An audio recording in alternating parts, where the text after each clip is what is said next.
Le département Sciences de l'environnement et numérique comprend 13 enseignants-chercheurs dont les activités de recherche s'articulent autour de 3 axes thématiques. Le premier axe est dédié à l'inventaire et au suivi de la biodiversité en forêt. Nous nous intéressons plus particulièrement aux insectes, aux plantes et aux champignons. Notre expertise sur certaines espèces est reconnue auprès d'autres laboratoires et de partenaires non académiques en France et à l'international. Le deuxième axe concerne les règles d'assemblage et la dynamique des communautés d'espèces. Nous cherchons à identifier les facteurs qui expliquent la répartition des espèces. Ceci nous permettra d'appréhender les conséquences du changement climatique et les modifications de pratiques de gestion sur la biodiversité. Nous nous intéressons aussi au fonctionnement des écosystèmes et à leur relation avec la biodiversité.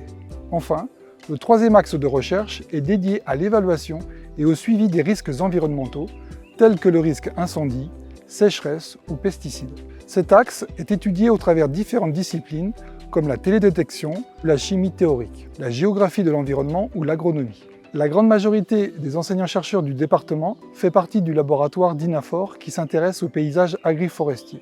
L'objectif de ce laboratoire est de produire des connaissances sur le fonctionnement écologique de ces paysages, mais également sur leur gestion, sur leur représentation et sur leur gouvernance. Les enseignants-chercheurs de Purpan y apportent une contribution plus particulière pour l'étude des forêts, des arbres isolés ou des haies. Mes recherches portent sur les interactions qu'entretiennent les sociétés humaines et non humaines à leurs espaces, mais également les impacts socio-écologiques des activités anthropiques telles que la déforestation, l'agriculture et l'élevage. Pour comprendre les évolutions spatiales et temporelles de ces processus, je mobilise des outils de la cartographie tels que les systèmes d'information géographique, la télédétection ou la cartographie de perception. Un de mes objectifs de recherche est de modéliser et donc de cartographier des scénarios prospectifs en lien avec les systèmes agricoles et alimentaires. Concrètement, la prospective permet d'explorer, d'imaginer des futurs, qu'ils soient souhaitables ou non souhaitables, afin de mieux comprendre leurs impacts et d'éclairer l'action présente.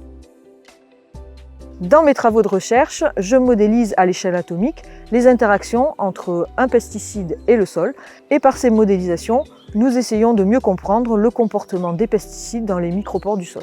Également, en collaboration avec des équipes INRAE à Paris et à Narbonne, nous travaillons sur une base de données qui s'appelle TIPOL.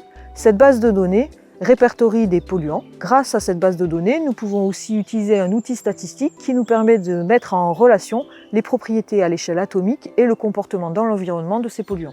La chimie théorique est à l'interface entre la physique et la chimie. Elle utilise des outils de mathématiques et d'informatique. Elle permet de faire des simulations pour comprendre des phénomènes très divers. Dans mon équipe, nous nous intéressons aussi bien à la dépollution des eaux usées qu'à la chimie du milieu interstellaire.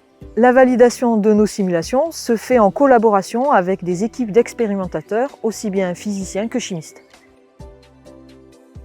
Mon activité de recherche, c'est la télédétection. Donc ça se base sur l'analyse d'images numériques qui sont acquises par des capteurs à bord de satellites, d'avions ou de drones. Ces images numériques, en fait, elles permettent de voir l'invisible, puisque les capteurs utilisent des longueurs d'onde qui sont différentes de celles qu'on perçoit avec nos yeux, avec les yeux humains. Donc on parle de visible, mais aussi d'infrarouge ou de micro-ondes. Je travaille principalement sur la forêt et la végétation naturelle. Les enjeux actuels sont la cartographie des espèces, leur évolution dans le temps et l'espace, mais aussi l'identification d'épisodes de stress en lien avec la santé des arbres et éventuellement des risques comme le risque d'incendie. Mes travaux font appel à des algorithmes avancés. On utilise la modélisation ou l'intelligence artificielle pour analyser des masses de données. On parle de big data. On utilise aussi des compétences qui sont en lien avec les collègues de l'unité de recherche de DINAFOR et aussi d'autres collègues professionnels ou chercheurs qui ont des compétences dans d'autres domaines complémentaires, la géomatique, l'écologie et bien sûr le travail de terrain qui fait complètement partie de nos travaux de recherche. Nos activités de recherche s'inscrivent la plupart du temps dans des partenariats avec d'autres laboratoires, des instituts publics hors du monde académique ou des entreprises. Cet ancrage dans la société est important à nos yeux. Il est à la fois source de motivation vis-à-vis de l'impact de nos travaux, mais également source d'inspiration pour les questions que nous traitons.